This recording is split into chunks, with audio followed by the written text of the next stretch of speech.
Welcome back to channel. നമ്മൾ പോർന്നുള്ള cinema കാണാൻ വേണ്ടി വന്നേക്കണാണ്. പക്ഷെ ഞാനിവിടെ ഇപ്പോൾ ടിക്കറ്റ് എടുക്കാൻ നിൽക്കുന്നത് ഡൂണാണ്. ഇവിടെ ജീവിതം വരുന്നുണ്ട്. ഡൂൺ ഐമാക്സിൽ കാണാൻ പോകാൻ പറ്റിയില്ല. വലിയ താല്പര്യം ഉണ്ടായിരുന്നില്ല, കാരണം ഞാൻ അതിൻ്റെ ഒരു ഫാനല്ല. Dune 1 visually and sound wise എനിക്ക് ഭയങ്കര ഇഷ്ടപ്പെട്ടാണ്. പക്ഷേ ഡെന്നിസ് വില്ലിയനൂറിൻ്റെ ഏറ്റവും വീക്കസ്റ്റ് പടമായിട്ടാണ് എനിക്ക് ഫീൽ ചെയ്തത്. കാരണം ഞാൻ കട്ട ഫാനാണ് പുള്ളിയുടെ. പക്ഷേ എനിക്ക് പുള്ളിയുടെ ഇഷ്ടപ്പെട്ട പടങ്ങൾ എന്ന് പറഞ്ഞാൽ ബ്ലേഡ് റണ്ണറും അറൈവലൊക്കെയാണ്. പിന്നെ സിക്കാറിയോ. ഡ്യൂൺ 1 എനിക്ക് അത്ര എക്സൈറ്റിംഗ് ആയിട്ട് ഫീൽ ചെയ്തില്ല, അതാണ്. പക്ഷേ 2ൻ്റെ ട്രെയിലർ കണ്ടപ്പോൾ എനിക്ക് ഇഷ്ടപ്പെട്ടു. എന്തായാലും 2 ഞാൻ തിയേറ്ററിൽ കാണുന്നുണ്ട്, അതുകൊണ്ടാണ് ടിക്കറ്റ് എടുത്തത്. നമ്മൾ ടിക്കറ്റ് ചെക്ക് ചെയ്യുന്നത് നമ്മളെ തന്നെ സബ്സ്ക്രൈബറാണ്. ചില പേര് പറ. Sameer. Thank you for supporting. Favourite series വന്നിട്ടുണ്ട് കേട്ടോ. Highly looking forward to it. പിന്നെ ഞങ്ങൾ എന്തായാലും ഐമാക്സിലാണ് പോയി കാണുന്നത്. സിനിമയൊക്കെ കണ്ട് വീട്ടിലെത്തി. ആദ്യം തന്നെ പറയാനുള്ള കാര്യം, ഈ സിനിമയുടെ സംവിധായകൻ ഒരു മലയാളിയാണ്. ബിജോയ് നമ്പ്യാർ എന്നാണ് മനുഷ്യൻ്റെ പേര്. പക്ഷേ ഷെയ്ത്താൻ എന്നുള്ളൊരു ഗംഭീര പടം ഡയറക്റ്റ് ചെയ്തിട്ടുള്ള ആളാണ്. അതിനുശേഷം പുള്ളിയുടെ വന്നിട്ടുള്ള സിനിമകൾ എല്ലാവരും കപ്പ് ഓഫ് ടീ അല്ലാത്തൊരു രീതിയിലും അത്രയധികം വിജയം കണ്ടെത്താതെ പോയ ഒരു ടൈപ്പ് ഓഫ് സിനിമകളാണെന്നാണ് എൻ്റെ അഭിപ്രായം. കാരണം പിന്നീട് വന്ന പടം എന്ന് പറഞ്ഞാൽ ഡേവിഡാണ്. ഡേവിഡ് തമിഴിലും ഹിന്ദിയിലും ഒരേപോലെ ഷൂട്ട് ചെയ്ത സിനിമയാണ്. അതിനുശേഷം വന്നത് നമ്മുടെ സോളോ ആണ്. സോളോയും തമിഴും ഹിന്ദിയിലും ഒരേപോലെ ഷൂട്ട് ചെയ്തതാണ്. അപ്പോൾ അങ്ങനെ കുറേ സിനിമകളാണ് പിന്നീട് വന്നേക്കണത്. ഇതിൻ്റെ ഇടയിൽ കൂടെ പുള്ളി വേറൊരു സിനിമ ചെയ്തിട്ടുണ്ടായിരുന്നു. ആ സിനിമയുടെ പേര് ഞാൻ മറന്നുപോയി.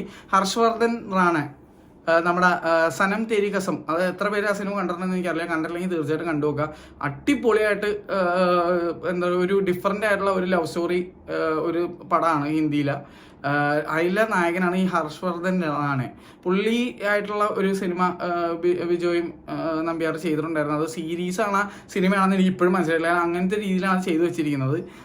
അപ്പോൾ ആ മച്ചാനെ തന്നെയാണ് ഇതിനകത്ത് റീകാസ്റ്റ് ചെയ്തിരിക്കുന്നത് ഇതിൻ്റെ ഹിന്ദിയിൽ. ഈ cinema at the same time തമിഴിലും ഹിന്ദിയിലും എടുത്തിട്ടുണ്ട്. തമിഴിൽ എന്താണ് നമ്മുടെ ഞാൻ കണ്ട സിനിമ തമിഴാണ്. പോർന്നാണ് തമിഴ് സിനിമയുടെ പേര്. അർജുൻ ദാസും അതുപോലെ തന്നെ നമ്മുടെ കാളിദാസ് ജയറാമുമാണ് ഉള്ളത്. നടിമാർ വേറെ 2 പേരുണ്ട്. ഒരാൾ നമ്മുടെ ഡിയർ ഫ്രണ്ടിലൊക്കെ അഭിനയിച്ചിട്ടുള്ള, പിന്നെ വേറെ ഒരുപാട് തമിഴ് സിനിമയിലൊക്കെ അഭിനയിച്ചിട്ടുള്ള ആളാണ്. അപ്പോൾ ആ പുള്ളിക്കാരിയും പിന്നെ വേറൊരു 2 നടിമാരുണ്ട്.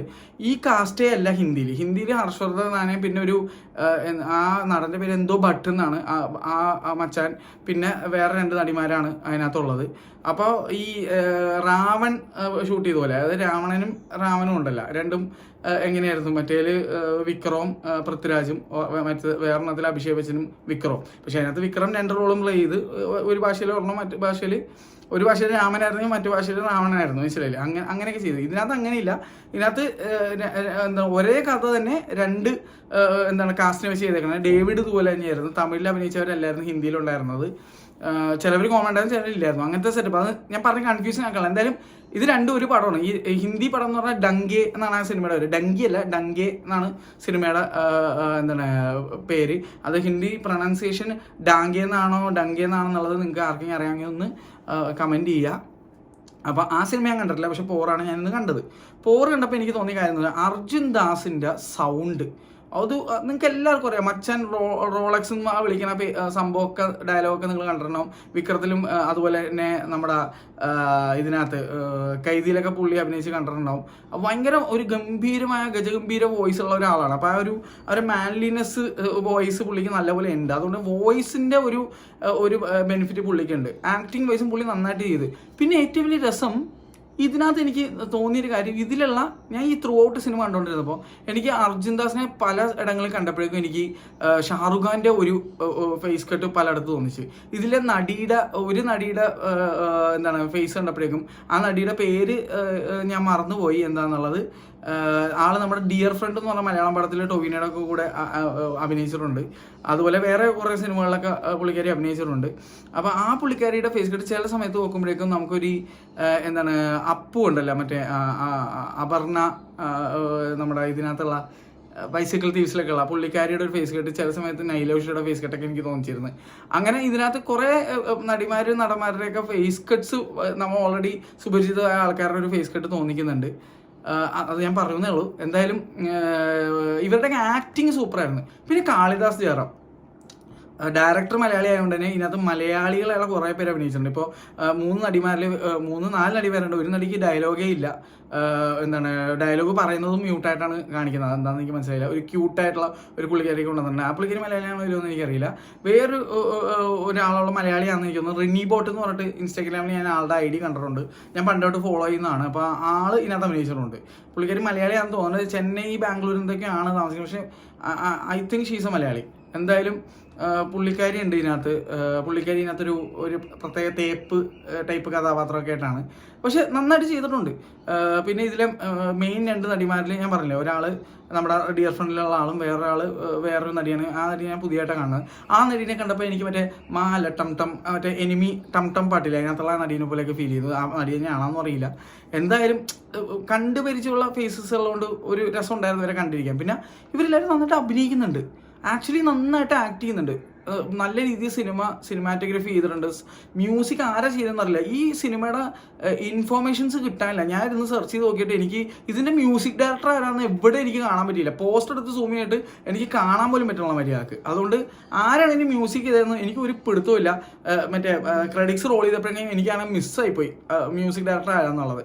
എന്തായാലും മ്യൂസിക് ഒക്കെ കിടിലാണ്. സൗണ്ട് ഡിസൈൻ അത്യാവശ്യം നല്ലതാണ്. ഗംഭീരം എന്ന് ഞാൻ പറയാനുള്ള, പക്ഷെ അത്യാവശ്യം നല്ലതാണ്. മ്യൂസിക് കിടിലായിരുന്നു. സിനിമയിൽ ഒരുപാട് പാട്ടുകൾ ഇങ്ങനെ വന്ന് ഇങ്ങനെ ബ്ലെൻഡായി ഇങ്ങനെ പോകുന്നത് പല ഭാഷയിൽ. തമിഴ്, മലയാളം, നമ്മുടെ ഹിന്ദി, ഇംഗ്ലീഷ് റാപ്പ് ഒക്കെ ഇങ്ങനെ വന്നു പോകുന്നുണ്ട്. അത് സിനിമയുടെ ആ ഒഴുക്കിനൊത്ത് ഇങ്ങനെ പോയിക്കൊണ്ടിരിക്കുന്നുണ്ട്. അതൊക്കെ ഭയങ്കര രസമാണ്. ആക്ടിങ് വൈസ് കാളിദാസ് അടിപൊളിയായിട്ട് ആക്ട് ചെയ്തിട്ടുണ്ടെന്ന് എനിക്ക് ഫീൽ ചെയ്തത്. ഒരു ചെറിയ നെഗറ്റീവ് ഷെയ്ഡുള്ള രീതിയിലുള്ള ടൈപ്പ് ഓഫ് ഒരു റോളാണ്. നല്ല രീതിയിൽ ചെയ്തിട്ടുണ്ട്. അർജുനും നന്നായിട്ട്, ആസ് ഓൾവേസ് അർജുൻ നന്നായിട്ട് ചെയ്തിട്ടുണ്ട്. പക്ഷെ ഇതൊക്കെ ഉണ്ടായിട്ടുണ്ടല്ല. ഈവൻ നമ്മുടെ സിനിമാറ്റോഗ്രഫി ചെയ്തിരിക്കുന്നത് നമ്മുടെ തല്ലുമാലയൊക്കെ ചെയ്ത ജിംഷി ഖാലിദാണ് ചെയ്തിരിക്കുന്നത്. നമ്മുടെ ഖാലിദ് റഹ്മാൻ്റെ കൂടെ സ്ഥിരമായിട്ട് കൊളാബറേറ്റ് ചെയ്യുന്ന ഒരു സിനിമാറ്റോഗ്രാഫറാണ് മച്ചാൻ. എനിക്ക് തോന്നുന്നു പുള്ളി ഷൈജു ഖാലിദിൻ്റെ അനിയനാണെന്ന് തോന്നുന്നു. എനിക്ക് അതിനെപ്പറ്റി കറക്റ്റായിട്ട് അറിയില്ല. ഷൈജു ഖാലിദ്, ജിംഷി ഖാലിദ് എന്നുള്ള പേര് വന്നുകൊണ്ട് എനിക്ക് തോന്നിയതാണ്. ഏകദേശം കാണാൻ ഒരുപോലെ എനിക്ക് തോന്നുന്ന അനിയാന്ന് തോന്നുന്നു.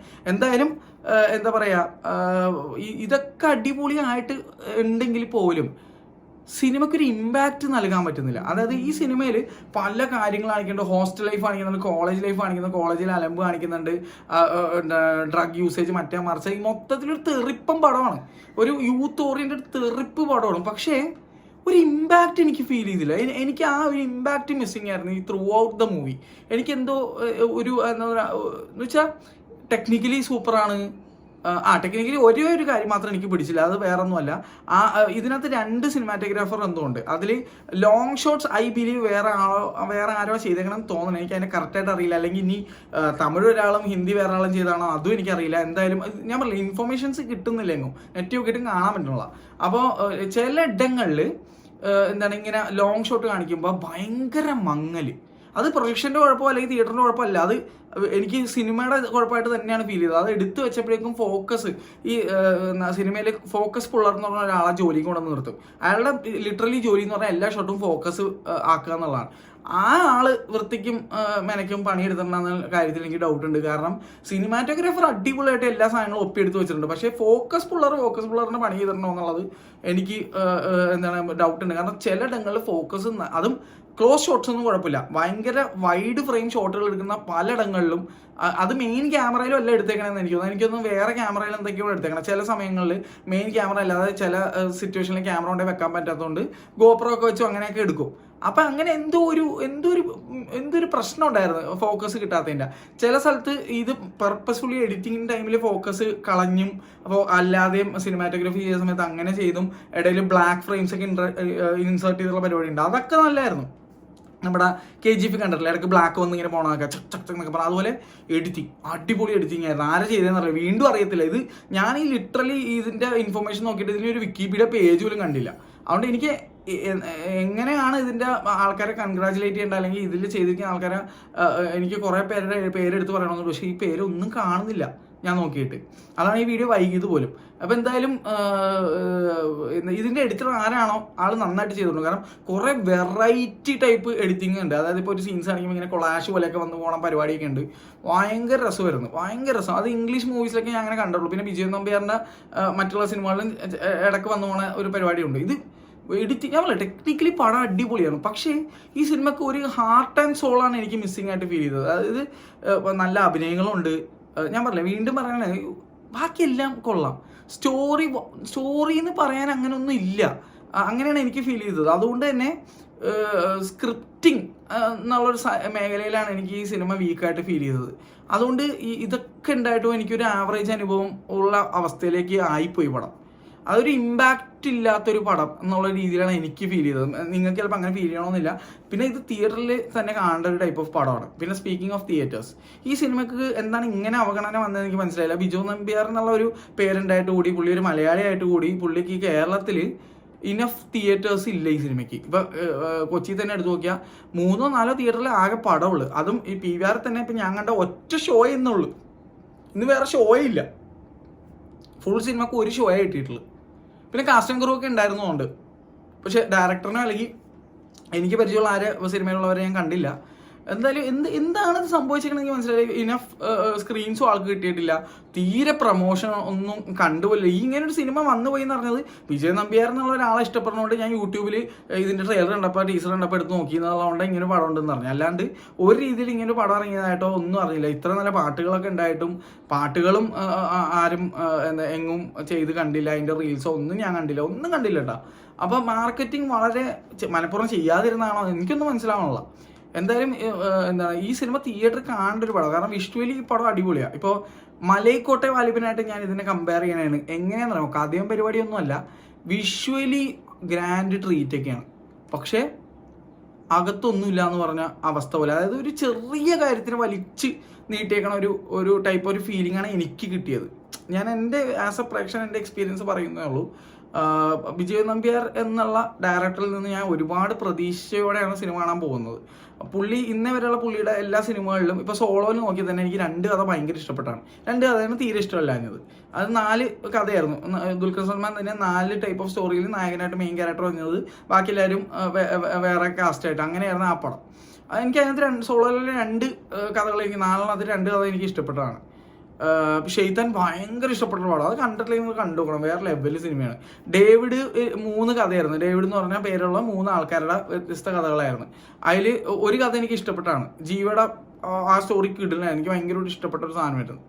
പക്ഷെ ഞാൻ പറഞ്ഞില്ല, ഇത് എന്നിട്ടും എന്താണ് വിക്രത്തിൻ്റെ അഭിനയം ഡേവിഡിലെ അത്യാവശ്യം നല്ലതായിരുന്നു. പക്ഷെ അത് എല്ലാവരും കപ്പ് ഓഫ് ടീ അല്ല എന്നുള്ളൊരു സിറ്റുവേഷൻ ആയിരുന്നു.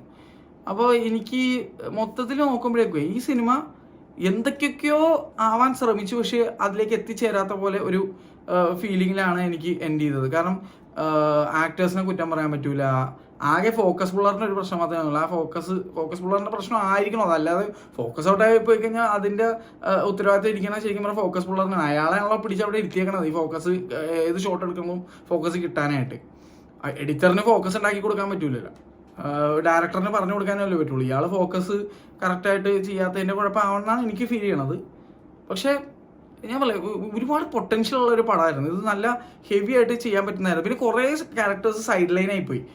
ഇതിനകത്ത് നമ്മുടെ ആനന്ദത്തിലെ മച്ചാൻ, നമ്മുടെ പയ്യെ വിഷുംകാട്ടിലേക്കുള്ള ആ പേരിലുള്ള ഇതില്ലേ, സിദ്ധിയുടെ കൂടെ പേരായിട്ടുള്ള മച്ചാൻ്റെ പേര് പെട്ടെന്ന് മറന്നുപോയി. വിദ്യോദയം തന്നെ പഠിച്ചാന്ന് തോന്നുന്നു.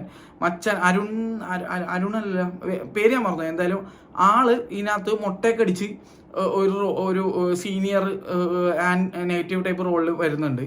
പുള്ളി വന്നപ്പോൾ നല്ല മാസൊക്കെയായിരുന്നു. പിന്നെ സൈഡ് ലൈനായി പോയി. പിന്നെ പുള്ളിനെ വെറുതെ ശശിയാക്കി കളഞ്ഞൊരു ആ ക്യാരക്ടറിനെ ശശിയാക്കി കളഞ്ഞൊരു ഫീലായിപ്പോയി എനിക്ക്. പുള്ളി ഇടയ്ക്കൊക്കെ നിലക്കൊക്കെ വന്നുകൊണ്ടെങ്കിൽ, പക്ഷേ അത് കോമിക് ക്യാരക്ടറായിട്ട് ഉദ്ദേശിച്ചതാണോ അല്ലെങ്കിൽ സീരിയസ് ആയിട്ടുള്ള ക്യാരക്ടർ അങ്ങനെ ആയിപ്പോയതാണോ മനസ്സിലാവാത്തൊരു അവസ്ഥയിലേക്ക് വന്നുപോയി. പക്ഷെ ആള് മേക്ക് ഓവർ അടിപൊളിയായിരുന്നു. ഇപ്പോൾ വിജയ് നമ്പ്യാരുടെ പ്രത്യേകത ആണെന്നറിയില്ല, വിജയ് നമ്പ്യാരുടെ സിനിമകളിൽ മൊട്ടയടിച്ച് കഴിഞ്ഞ ക്യാരക്ടർ അടിപൊളിയാക്കി. ഇപ്പോൾ ഗോവിന്ദ് വസന്ത്, നമ്മുടെ മ്യൂസിക് ഡയറക്ടർ, നമ്മുടെ തൈക്കുടം ബ്രിഡ്ജിലെ മച്ചാൻ സോളോയിൽ ഹെവി പെർഫോമൻസ് ആയിരുന്നു. ഒരു മനുഷ്യൻ പ്രതീക്ഷയില്ല അമ്മാരി ലെവൽ ആക്ടിങ് പുള്ളിക്ക് ചെയ്യാൻ പറ്റും എന്നുള്ളത്. പുള്ളി ഒന്ന് തകർത്തടിച്ച് കസറി പോയ ഒരു റോളായിരുന്നു അത്.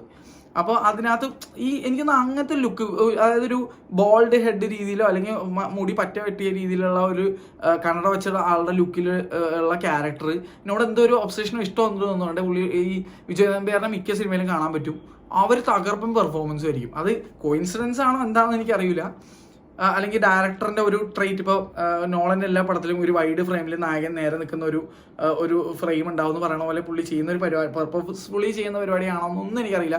ഡയറക്ടർ സിഗ്നേച്ചർ എന്നൊക്കെ പറയാം, അതാണോ എന്നറിയില്ല. എന്തായാലും സിനിമ എനിക്ക് തിയേറ്ററിൽ പോയി കണ്ടതിൽ നഷ്ടമൊന്നും തോന്നിയില്ല, കാരണം എൻ്റർടൈൻഡ് ആയില്ല. പക്ഷെ നഷ്ടം തോന്നിയില്ലെങ്കിലും എൻ്റർടൈൻഡ് ആയില്ല, കാരണം ഇതിനകത്ത് ആ എൻ്റർടൈൻമെൻറ്റ് ഫാക്ടർ വളരെ മിസ്സിങ് ആയിരുന്നു എന്ന് പറയേണ്ടി വരും. ഇത് ഒരു സിനിമ ഇങ്ങനെ കണ്ടു മുഴുവിച്ചു പോന്നു, അങ്ങനത്തെ ഒരു ഫീലാണ് എനിക്ക് അടിച്ചത്. ഇപ്പം നിങ്ങൾ സിനിമ കണ്ടവരാണെങ്കിൽ നിങ്ങളുടെ അഭിപ്രായം എന്താണെന്ന് വെച്ചാൽ നിങ്ങൾ ഇടുക. എനിക്ക് തോന്നിയത് ഞാൻ പറഞ്ഞെന്നുള്ളൂ. പക്ഷേ ഈ സിനിമ നിങ്ങൾ കാണാൻ ഉദ്ദേശിക്കണമെങ്കിൽ തീർച്ചയായിട്ടും തിയേറ്ററിൽ കാണാം, കാരണം ഇത് തിയേറ്ററിൽ കണ്ടാലും രസം ഉണ്ടാവുള്ളൂ. നല്ല കളർഫുള്ളൊക്കെയാണ്. പക്ഷെ ആ ഫോക്കസ് ഫുള്ളാണ്. അയാൾ കുറച്ച് ഉഴപ്പിടുന്നതാണ് എനിക്ക് ഫീൽ ചെയ്തത് കേട്ടോ. അത്ര എനിക്ക് പറയാനുള്ളത്. സിനിമയെ പറ്റി ഒരുപാട് ടെക്നിക്കലായിട്ട് അറിയാവുന്ന ആരെങ്കിലും ഉണ്ടെങ്കിൽ ഈ സിനിമ കണ്ടിട്ടുണ്ടെങ്കിൽ എന്തുകൊണ്ട് അങ്ങനെ ഇത്രയും ബ്ലർ വന്നു എന്നുള്ളത് നിങ്ങൾ പറയാം. എനിക്ക് തോന്നുന്നത് എൻ്റെ ഊഹം ശരിയാണെങ്കിൽ അത് മെയിൻ ക്യാമറയിലല്ല ആ ഫോക്കസ് ഔട്ട് അയക്കണ സാധനങ്ങൾ ഷൂട്ട് ചെയ്തേക്കാം, വല്ല ആക്ഷൻ ക്യാമറയോ വേറെ എന്തെങ്കിലുമൊക്കെ ആയിരിക്കാം, അല്ലെങ്കിൽ ഫോക്കസ് ബ്ലർ ഉഴപ്പിയതിൻ്റെ ആവാം. എന്തായാലും ഞാൻ ഒരിക്കലും ഫിലിം മേക്കറായിട്ടുള്ള ബിജോയ് നമ്പ്യാറിനോ അല്ലെങ്കിൽ എഡിറ്ററിനെ ആരും ഞാൻ കുറ്റം പറയത്തില്ല, സിനിമാറ്റോഗ്രാഫറിനെ പറയില്ല. ഇത് ഫോക്കസിൻ്റെ ഇഷ്യൂ ആണ് സംഭവം, ഇത്രേ ഉള്ളൂ. അത് ഒഴുകി എടുത്തു കഴിഞ്ഞാൽ എനിക്ക് പടം ഓക്കെ അങ്ങനത്തെ അവസ്ഥയാണ്. ഇതാണ് എനിക്ക് ഫീൽ ചെയ്തത്. ഹിന്ദി കണ്ടവരാരെങ്കിലും ഉണ്ടെങ്കിൽ കമൻറ്റ് ചെയ്യുക. ഡാങ്കിയ എന്താന്ന് വെച്ച് കഴിഞ്ഞാൽ അതിൻ്റെ കറക്റ്റ് പ്രൊണൗൺസിയേഷൻ പറഞ്ഞു തരാം. ഹർഷവർദ്ധൻ റാണെ അഭിനയിച്ച ആ സിനിമ എങ്ങനെ ഉണ്ടായിരുന്നു, നിങ്ങൾ അതാണ് കണ്ടെങ്കിൽ അത് എങ്ങനെ ഉണ്ടായിരുന്നു കമൻറ്റ് ചെയ്യുക. കേരളത്തിൽ എന്തായാലും അതിൻ്റെ റിലീസ് ഇല്ല എന്ന് പറഞ്ഞാൽ ബുക്ക് മൈ ഷോയിൽ നോക്കിയിട്ട് കേരളത്തിൽ ഒരു തിയേറ്ററിൽ ഡാങ്കിയ കണ്ടില്ല. എനിക്കൊന്ന് സൗത്തിലേക്ക് വേണ്ടി പോറും എന്താണ് നോർത്ത് സൈഡിലേക്ക് വേണ്ടി ഡങ്കിയാണ് റിലീസ് ചെയ്തേക്കണമെന്ന് തോന്നുന്നുണ്ട്, അങ്ങനെ കണ്ടാണ്. എന്തായാലും അതുപോലെ ഇതിൻ്റെ മേക്കേഴ്സായിട്ടുള്ള ആൾക്കാരോ പ്രൊഡക്ഷൻ ഹൗസിലുള്ളവരോ അല്ലെങ്കിൽ ആരെങ്കിലും കാണുന്നുണ്ട്, ദയവ് ഇത് നിങ്ങളൊന്ന് സിനിമയെ പറ്റി മിനിമൽ അറ്റ്ലീസ്റ്റ് വിക്കിപീഡിയയിലെങ്കിലും ഒന്ന് അപ്ഡേറ്റ് ചെയ്യുക. കാരണം ഈ സിനിമയെ പറ്റി ഒരു ഇൻഫർമേഷൻ കിട്ടാനില്ല. അല്ലെങ്കിൽ ഒരു നല്ല ക്വാളിറ്റി പോസ്റ്ററെങ്കിൽ അപ്ലോഡ് ചെയ്യുക. അപ്പം എനിക്ക് കിട്ടിയ പോസ്റ്ററിൽ അടിയിൽ ക്രെഡിറ്റ്സ് ഒന്നും ഇല്ലാത്ത പോസ്റ്ററാണ്, വെറുതെ പോർന്ന് മാത്രമേ ഉള്ളൂ. അതാണ് ഞാൻ ഇതിൻ്റെ തമ്മിൽ ഇട്ടേക്കണ. എൻ്റെ എന്താണ് എനിക്ക് യൂസ് ചെയ്യാൻ പറ്റുന്ന തമ്മിലാണ് അത്. കാരണം വെച്ചാൽ എൻ്റെ ടിക്കറ്റിൻ്റെ കൂടെ വന്നേക്കണ തമ്മിലാണ് ആ ഫോട്ടോ ആണത്. അതപ്പോൾ ടിക്കറ്റ് പർച്ചേസ് ചെയ്യുന്നതിൻ്റെ ഭാഗമായിട്ട് നമുക്കത് യൂസ് ചെയ്യാൻ പറ്റും. യൂട്യൂബിൻ്റെ നോംസ് വെച്ചിട്ട് നമുക്ക് അങ്ങനെ യൂസ് ചെയ്യാം. അപ്പോൾ പക്ഷേ എനിക്ക് അതിൻ്റെ ഇൻഫർമേഷൻ നോക്കാൻ പറ്റും, സൂം ചെയ്ത് നോക്കുമ്പോൾ ഒന്നുമില്ല, അതിലൊന്നുമില്ല. അങ്ങനത്തെ ഒരു അവസ്ഥയാണ്. എന്തായാലും മേക്കേഴ്സ് ആരെങ്കിലും കാണണമെങ്കിൽ പ്ലീസ് അപ്ഡേറ്റ് ചെയ്യുക നിങ്ങളുടെ സിനിമയെ പറ്റിയുള്ള കാര്യങ്ങൾ.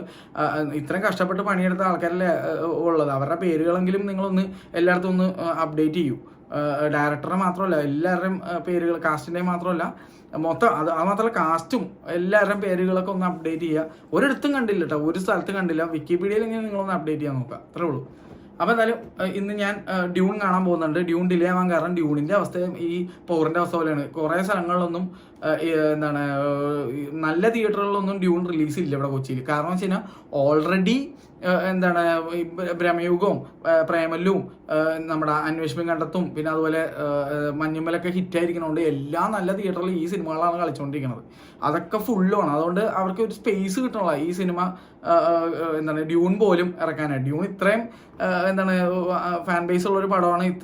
ഡെന്നിസ് വില്ലിനോവ് അത്രയും ഒരു എന്താ പറയുക റിനൗണ്ട് ഡയറക്ടറാണ്. എന്നിട്ട് പുള്ളിക്ക് പോലും ഇവിടെ എറണാകുളത്ത് ഷോ കിട്ടുള്ള എന്നുള്ള അവസ്ഥയാണ്. ആകെ ഉണ്ടായിരുന്ന ഒരു കിഡിലൻ തിയേറ്ററിലെ ഒരു ഷോ ഉണ്ടായിരുന്നു. ആകെ ഒറ്റൊരു ഷോ വനിത സ്ക്രീൻ 1 രാവിലെ ഷോ ഉണ്ടായിരുന്നു. പക്ഷെ എൻ്റെ ഈ സിനിമയുടെ ഷോ ആയിട്ട് കോയിൻസൈഡ് ചെയ്യുന്നതുകൊണ്ടാണ് എനിക്ക് അതിൽ പോകാൻ പറ്റാഞ്ഞത്. ഇനിയിപ്പോൾ 4 മണിക്ക് ഉള്ള ഒരു ഷോ അത് ഇപ്പോൾ കഴിഞ്ഞു പോയി. പക്ഷെ അത് സ്ക്രീൻ 4 ഡ്യൂൺ എടുത്തു വെച്ച് ഫുൾ പടം എടുത്തേക്കണത് ഐമാക്സ് ക്യാമറ വെച്ചിട്ടാണ്. ആറിയുടെ ഒരു ഐമാക്സ് ഫോർമാറ്റ് ക്യാമറയിൽ ഫുള്ള് പടം ത്രൂ ഔട്ട് പടം 1:8:9 റേഷ്യോയിലാണ് എടുത്തു വെച്ചേക്കണത്. അപ്പോൾ അത് ഒരു നല്ല തിയേറ്ററിൽ കാണണമെന്ന് ആഗ്രഹമുണ്ട്. ഇപ്പോൾ ഒരു വ്യക്തി പറഞ്ഞാൽ ഇപ്പോൾ ഞാൻ റിഗ്രറ്റ് ചെയ്യുന്നുണ്ട് അത് ഐമാക്സിൽ പോയി കാണാത്തതിന്. ഐമാക്സ് കോയമ്പത്തൂരോ അല്ലെങ്കിൽ ട്രിവാൻഡ്രത്തോ പോയി കാണണ്ടേ ആയിരുന്നു, അല്ലെങ്കിൽ ഏരീസ് ഫ്ലെക്സിലെങ്കിലും പോയി കാണാമായിരുന്നു. ഇപ്പോൾ എനിക്കിപ്പോൾ ഭയങ്കരമായിട്ട് തോന്നുന്നുണ്ട്. ഒന്നും വേണ്ട, അല്ലെങ്കിൽ രേവതിയിലെ സ്ക്രീൻ 1 പോയി കാണാമായിരുന്നു ഇപ്പോൾ തോന്നുന്നുണ്ട്. കാരണം ഇവിടെ എറണാകുളത്ത് മര്യാദക്ക് ഒരു തിയേറ്ററിൽ റിലീസ് ഇല്ലാത്തതുകൊണ്ട്. പക്ഷേ എനിക്ക് നിവർത്തിയായിട്ടുണ്ട് ഞാനിപ്പോൾ എന്ത് ചെയ്തു, PVR ഇപ്പോൾ സ്ക്രീൻ 1 ടിക്കറ്റ് എടുത്തിരിക്കണം. സ്ക്രീൻ 1 ഞാൻ പറയില്ല, കഴിഞ്ഞ വർഷമൊക്കെ പോയപ്പോൾ നല്ലൊരു എക്സ്പീരിയൻസ് നൽകിയതുകൊണ്ടാണ്. ഈവൻ PVR സ്ക്രീൻ 6 ശരിക്കും ഡ്യൂൺ പാർട്ട് 2 കാണിക്കേണ്ടത്. പക്ഷേ അവരത് ഇട്ടിരിക്കുന്ന സ്ക്രീൻ 1 കാരണം ഡ്യൂൺ 6 മഞ്ഞുമല കളിച്ചുകൊണ്ടിരിക്കുകയാണ്. എന്ത് ചെയ്യാനാ? മഞ്ഞുമല് വണ്ണി കണ്ടാൽ പോലും കുഴപ്പമില്ലായിരുന്നു. പക്ഷെ മഞ്ഞുമല് അറ്റ്മോസ് ഔട്ടിലാണ് എടുത്തേക്കണം. അതുകൊണ്ടാണെന്ന് തോന്നുന്നുണ്ട് സ്ക്രീൻ 6 ഡോൾബി അറ്റ്മോസിൽ കൊണ്ട് ഇട്ടിരിക്കുന്നത്. പക്ഷെ ഡ്യൂൺ അതിൻ്റെ മുകളിൽ ഇരിക്കുന്ന സാധനമാണ് ക്വാളിറ്റി വൈസ്. അപ്പോൾ മഞ്ഞുമല് വണ്ണി കണ്ടാൽ പോലും നിങ്ങൾക്ക് മഞ്ഞുമല് ഒരു ഇമോഷണൽ പടം കൂടിയാണ്. അതുകൊണ്ട് തന്നെ വിഷ്വല് ആൻഡ് ഇമോഷണൽ നിങ്ങൾക്ക് ഇഷ്ടപ്പെടും ഉറപ്പായിട്ട്. ഡ്യൂൺ ഒരു പക്ക ഒരു വിഷ്വൽ ട്രീറ്റ് ആണ്. അത് ശരിക്കും പറഞ്ഞാൽ സ്ക്രീൻ 6 ഡോൾബി അറ്റ്മോസിൽ ഇടണമായിരുന്നാണ് എൻ്റെ അഭിപ്രായം. അതുകൂടെ ഇതിനകത്ത് പറയുന്നതെന്നുള്ളൂ. എന്തായാലും ഞാൻ പോയി കണ്ടിട്ട് എങ്ങനെ ഉണ്ടെന്നുള്ള അഭിപ്രായം ഞാൻ പറയാം. അപ്പോൾ ശരി, ബൈ ബൈ.